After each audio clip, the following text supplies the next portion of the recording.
Сайн байцгаана уу? Англи хэлийг олон улсад заах хэрэгтэй багш тогт хоёр байна. Энэ бол миний English Espanol TOEFL суваг. Энд би англи хэлийг эхнээс нь суурь тавин зааж байна. Өнөөдрийн хичээлээр би энгийн өнгөрсөн цагийг цуврал болгон зааж байгаа 3 дахь хэсгээ оруулж байна.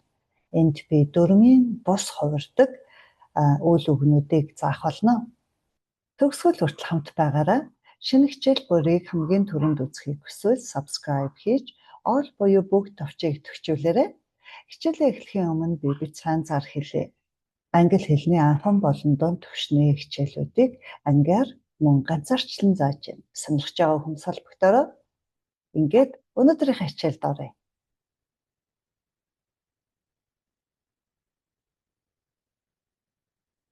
Past simple tense энгийн өнгөрсөн цаг 3 дахь хэсэг нь irregular verbs буюу дөрмийн бус хувирдаг үйл өгнүүд. Өнөөдрийн хичээлийн дарааллыг танилцуулъя. 1-р энгийн өнгөрсөн цагийн хувиргал үйл үг нь дөрмийн бус хувирахад яаж хэрэгэлдэг вэ гэдгийг харах болно.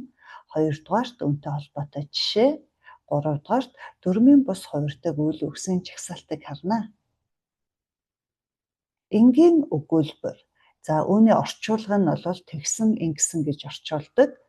Биеийн төлөөний нэрээр I, he, she, it, we, you, they дээр бүгдээрэнд нь адилхан энгийн өнгөрсөн цаг дээрээ дөрвөн бус хувирдаг бол шууд тэр хувиргалаа авч байгаа.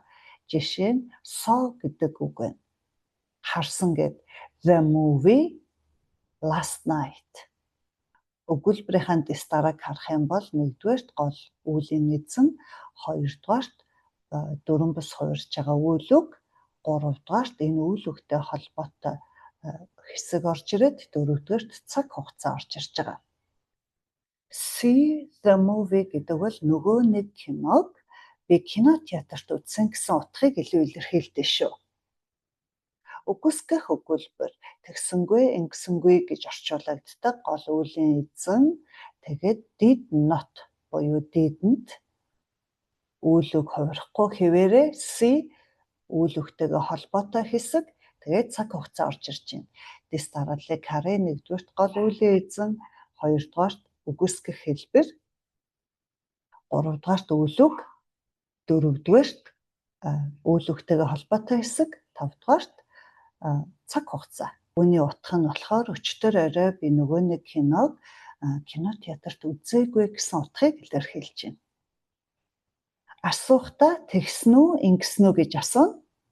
Did гэдгээр эхэлдэг байгаа гол үлийн эзэн, тэгээд үйл үг, үүнтэй холбоотой хэсэг, цаг хугацаа орж ирж байгаа. 1-дүгээрт did, 2-дугаарт гол үлийн эзэн, 3-дугаарт үйл үг, үүнтэй холбоотой үг, тэгээд цаг хугацаа орж ирж асууж байгаа. Товч хариулт бол дөрмийн дагуу болон дөрвөн бус хувирдаг үйл үгэн дээр ялгаагүй адилхан хэрэглэгдэнэ. Yes гэж байгаа бол гол үлийн эзэн, үүний дараа did. Яг тухайн үйл үгээ ерөөсөө хэрэгэлдэхгүй.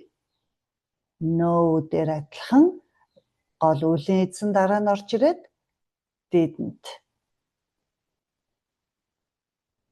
За цаг хугацааны үг бол урд нь 2 хичээл дээр үүнийг ярьсан байгаа. Тэгэхээр энэ өнгөрсөн цаг хугацаа хэрэглэнэ. Жишээ харнаа. Take авах гэсэн үг. Энэ маань өнгөрсөн цаг дээрээ took гэж хувирдаг. Энгийн өгүүлбэр. He took a taxi 2 days ago. Тэр 2 хоногийн өмнө таксигаар явсан. Яг энэ дуудлагыг нь оруулсан байгаа. Заримдаа хүмүүс сонсоод барьж авч чаддгүй. Энэ үед энэ дуудлагыг хараад тэгж хэлээд байгаа юм байна гэдээ дагахад амар байдаг шүү. Сурахад амар. Үгүйсгэх өгүүлбэр. He didn't take a taxi 2 days ago. Тэр 2 хоногийн өмнө таксигаар яваагүй. Тэгэхээр ингээд анзаарах юм бол take a taxi яг гол үйл үг нь. Тэгэхээр таксигаар явах. Харин англи дээр бол такси авах гэж ярьдаг байна. Асуух хэлбэрийг харъя. Did he take a taxi 2 days ago? Тэр 2 хоногийн өмнө таксигаар явсан уу? Yes, he did. Явсан. Яг энэ гол үйл үгтэйгээ хамт тэгсэн гэж хэлэгдэж байгаа. Yes гэсэн бол no гэсэн тохиолдолд no he didn't гэж байгаа бол яг энэ үйл өгтэйг холбоотой. Тэгээгүй, хийгээгүй, яваагүй гэж байгаа байна. Ингээд энгийн өнгөрсөн цаг дээр дөрмийн бос хувирдаг үгнүүийн маань дөрм нь ингээд болчихж байгаа жишээтэйгээ. Одоо бол энгийн өнгөрсөн цаг дээр дөрм бос хувирдаг үйл өгнүүдийн жагсаалтыг үзнэ. Ингэхдээ 3 дахь хэсэгт орж ирж байгаа past participle буюу үйлдэл гэж хэлдэг. Бидний бүр дараа нь үзэх perfect цаг дээр хэрэглэгдэх одоо үгийг хамттан чийжилчүүл их амар байдаг. Infinitive гэдэг бол үйл үг ерөөсөө хувираагүй байгааг хэлдэг. Past simple бол энгийн өнгөрсөн цаг. Одоо та нар мэдж байгаа.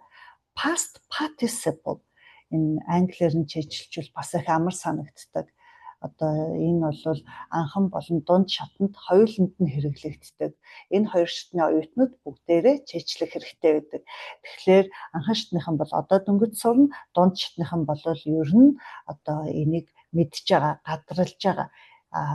Бүр чийжилж дуусаагүй байгаа бол одоо чийжлээд аваарай гэж хэлмээрээ. Энийг сайхан хүснэгтлээд хуваач. Тэгвэл хараад ялгаад авахд илүү амар. Яагаад тэгэхээр эн чинь одоо 80 идэв үг байгаа байхгүй юу? Ерөөсөө л анхан шатны наад захын ойр зургийн хэрэглэгддэг үгнүүд. Тэгэхээр их олон юм чийжлэхээр гэднүүд ирээлжилдэг юм тохиолдол байдаг. Одоо үгнүүдийн эхнээс нь харъя. Нэгдүгээрт to be байх. Was, were гэж хувирдаг. Үйлдэл нэр дээрээ been. Тэгэхээр үүнийг чийжлэх нэг арга бол би анх яаж чийжилж байсан гэхээр be, was, were, be. Яг ингэж одоо 3 игнээ болгож чийжлүүл бас их амар. Тэгээд дараа нь perfect цаг үзээд ирэхээр за 3 дахь нь гээд одоо нөгөө үгээ санахад бас их амар байсан шүү. Тэгэхээр та нарт бас хэрэг болж магадгүй. Хоёрт beat, цохих гэсэн үг. Энгийн өнгөрсөн цаг дээр beat үйлдэл нэр дээр past participle дээр beaten гэж ингэж үчигдээд ингэж дуудагддаг. Тэгэхээр энэ дээр байгаа энэ жижигхэн тэмдэглэгдэж байгаа үсэг бол ингээд үйл ялэг дуртагтаад өнгөрдөг гэсэн үг. Би turn гэж одоо бүтэн үсэг болж орж ирэхгүй тэ маань та гэх юм уу, тэ гэх юм уу, төө гэх юм уу үүнийг чиглүүлж өгдөг гэж ойлгож байна. Тэгэхээр одоо ингээд үргэлжлээд 80 хэдэн үг үзэх учраас би одоо ингээл энэ нь үйл үг, энэ нь энгийн өнгөрсөн тэр нь үйлдэл гэд байлтгүй эхнээс нь англиар, монголоор дуудлагатай тэгээд ингээд дараалаад явчихъя. Тэгэхээр та нар маань бас хараад дагаад яваарай. 3 дугаарт become болох гэсэн үг. Became, become. Became, become. 4-т begin, эхлэх. Began, began. Гэж дуудагдаж байгаа. 5-т нь bite, хазах. Bit, bitten. 6 blow, үлээх. Blew, blown. 7 break, эвдлэх, эвдрэх. Broke, broken. 8 bring, авчрах, аваад ирэх. Brought, brought.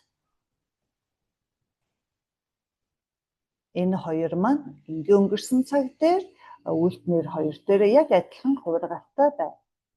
9 дахь нь build, барих, барьж босгох, байшин барилга барихыг хэлж байгаа. Дуудлагын анзаараа build. Маш олон хүмүүс юу үсгийг харангуйтаа андуурдаг шүү. Build гэдэг no. Build. Built, built. Ингэж хувирдаг байгаа. Дараагийн хуудсан дээр харъя. 10 дахь үг buy, худалдаж авах. Bought, bought. 11 дээр нь catch, барьж авах. Caught, caught. 12. Choose, сонгох. Chose, chosen. 13 дахь come, ирэх.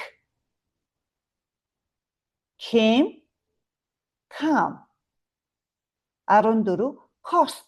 Аливаа нэг зүйл үнэтэй, өртөгтэй байхыг хэлж байгаа. Түүнээс биш одоо юм үнэтэй, хямдхан энтер гэсэн үг ерөөсөө биш шүү. Cost, cost. 15 cut, хайчлах, огтлох. Cut, cut. 16 do, хийх. Did, done. 17 draw, зурах. Drew, drawn. 18 drink, уух. Drank, drunk.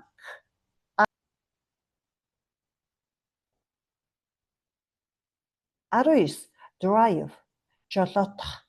Машин техник барихыг хэлж байгаа. Drove, driven. 20 eat, идэх. Ate, eaten. 21 fall, fell, fallen. 22 feel, мэдрэх. Felt, felt. 23 fight, тулалдах, тэмцэлдэх. Fought, fought.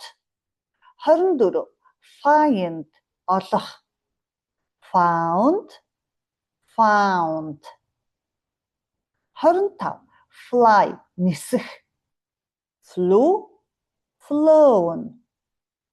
26 forget, мартах.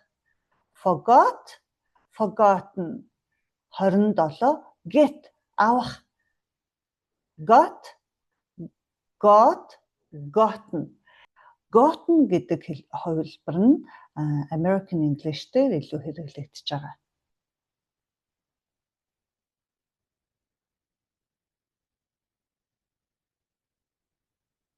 28 дахь give, өгөх. Gave, given.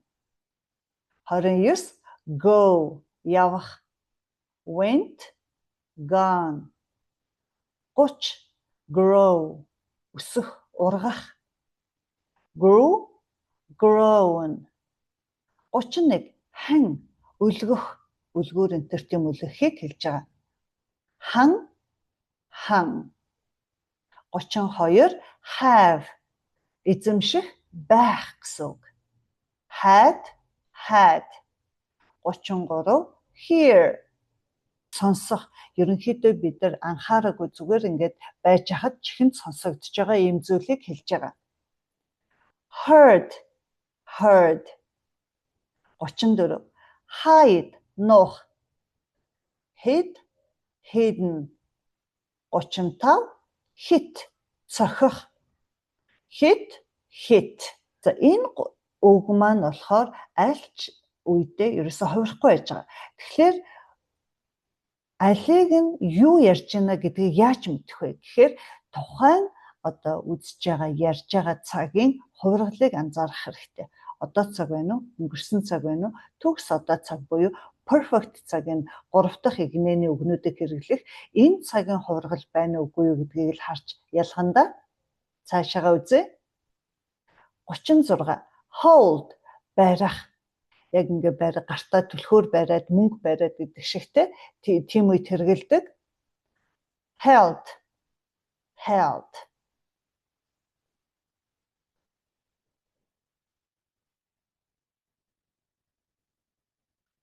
37 hurt, өвдөх, өвдөх. Hurt, hurt. Keep, хадгалах. Kept, kept. 39 know, мэдэх. KN дээр бол зарим хүмүүс бас жоохон know энтер гэх гэдэг. Тэгэхээр ерөөсөө тэхгүй үгүй гэдэг үгтэй яг адилхан дуудагдж байгаа. Хувиргалыг харъя. Knew, known. 40 learn, сурах. За энэ бол learned дөрмийн дагуу хувирдаг. Learnt гэж бас хувирах тохиолдол байж байгаа. Тэгэхээр ed-гээр төгссөн бол loaned гэж дуудана. T-гээр төгссөн бол loaned. Энэ D-г болоод T-гээр нь дуудана шүү. Ялгаагүй адилхан learned, learned. 41. Leave орхих. Left, left. 42-т нь lend зээлэх, зээлдүүлэх. Lent, lent. 43 дээр let зөвшөөрөх. Ямар нэг зүйл хийхийг нь зөвшөөрөх. Let. 44-т нь lie хэвтэх гэдэг үг. Lay, laying. 45 light асаах. Lit.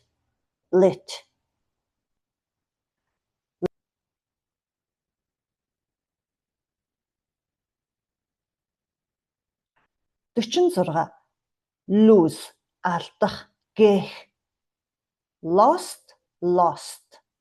47 make бүтээхийг хэлж байгаа. Бүтээх, бий болгох. Made. 48 mean утгатай байх, аливаа нэг утгыг илэрхийлэх. Meant. Энэ үгийг бас би одоо иймэрхүү юм хэлэх гэсэн юм а гэж бас одоо өөрийнхөө яриаг залруулахад хэрэгжилж болно. Эсвэл одоо ямар нэг үгний утгыг ойлгохгүй л энэ ямар утгатай үг юм бэ гэхэд хэрэгэлдэг. 49 meet уулзах. Met. 50 pay төлөх. Paid. 51 put тавих. Энэ тэнд ширээн дээр орон дээр юм тавих, үлдэх. Put. Энэ үг маань ерөөсөө хувирахгүй. Read унших гэдэг үг байгаа. Энгийн өнгөрсөн цаг дээр яг адилхан бичигдэж байгаа. Харин өнгөрсөн цаг хугацааны үг хэрэгэлсэн байвал read гэж унших нь байна. Үйлдэл дээрээ бас адилхан read. Зөвхөн тухайн үйл үгээрээ эсвэл одоо цаг дээр read гэж уншина. 53 ride унаж явах. Road. Ridden. Ring дуурах, жингэнэх гэсэн үг. Хонх дуурах юм уу, утас дуурахад хэрэгэлдэг. Ring. Run.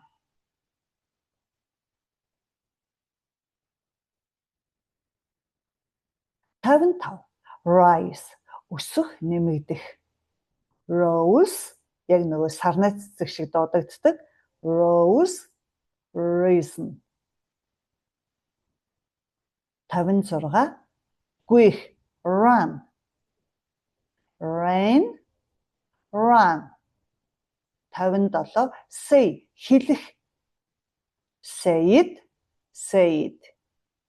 58 see харах. Saw. Seen. 59 sell зарах, худалдах. Sold. 60 send илгээх.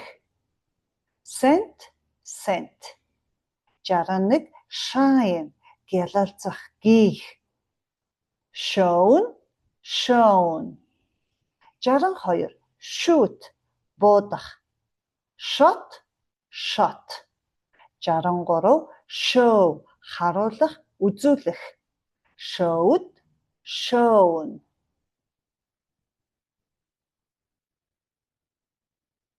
64 shut хаах. Shut. 65 sing дуулах. Sang. Энэ хамгийн сүүлийн дуудлага нь бол монгол хэлний сан гэдэг шүү дээ. Ийм тийм юмны сан гэд, эмийн сан гэд. Тэрнтэй яг адилхан дуудлагатай шүү. 66 sit суух. Sat. 67 sleep унтах. Slept. 68 speak ярих. Spoke. Spoken. 69 spend зарцуулах. Үрэх spent, spent. 70 stand зогсох. Stood, stood. 71 steal хулгайлах. Stole, stolen. 72 swim сэлэх. Swam, swam.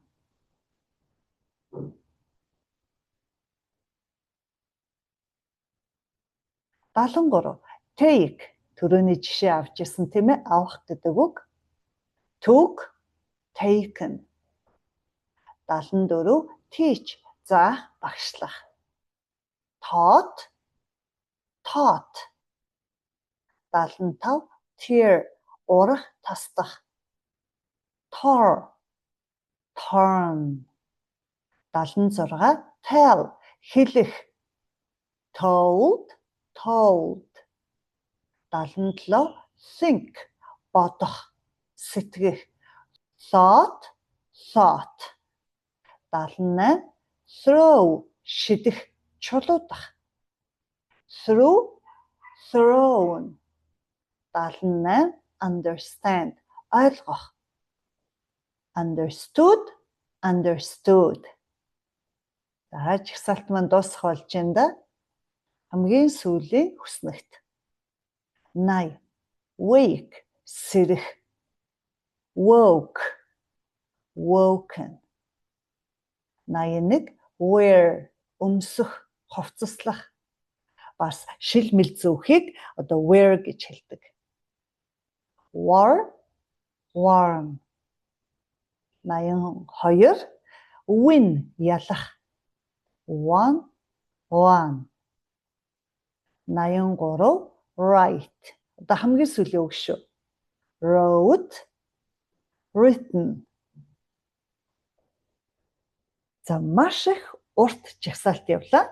Тэгэхээр одоо ингээд бүх жагсаалтаа авцсны дараа харахад бол зарим үгнүүд маань одоо ерөөс огт хувирдаггүй. 3 хувилбар дээр гурвуулан дээр нь хувирдаггүй үгнүүд байна. Тэгэхээр тэдрийг нэг багц олгож чийжилж болж байна, тийм ээ.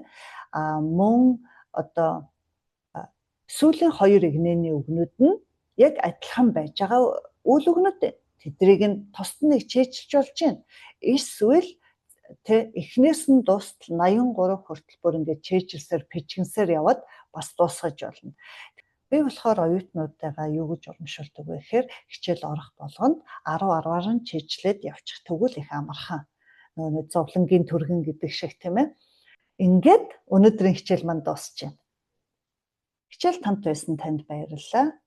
Хэрвээ та миний зааж байгаа англи хэлний хичээлүүдийг алдалгүй үзэхийг хүсвэл English, Испаниол тогийн сувагт маань subscribe хийж яг хажуугийнх нь all буюу бүх тавчийг төгчүүлээрэй. Ингэснээр намайг хичээл оруулах болгонд автоматар мэдээлэл очиад авах болно. Хэрвээ танд хичээл маань таалагдсан бол лайк дарж сэтгэлдээ үлдээгээрэй. Баярлалаа. Дараагийн хичээл дээр дахин уулзъя.